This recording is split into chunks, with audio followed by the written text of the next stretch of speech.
Downloading YouTube videos on an iPhone for offline viewing can be done using either official methods provided by YouTube or YouTube Premium. So here is how you can do it. Firstly, this is my normal YouTube account. This is not a YouTube Premium.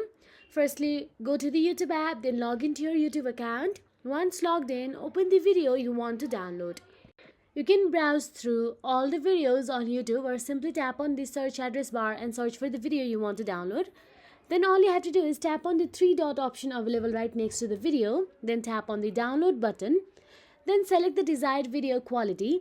Then the video will be saved in the offline videos option available there. So you can see for the higher qualities you will need to get YouTube Premium, or for the medium or low quality you can download it from your normal YouTube channel as well. So that is it. If you found this video helpful, please like, share and subscribe our channel. And thank you so much for watching.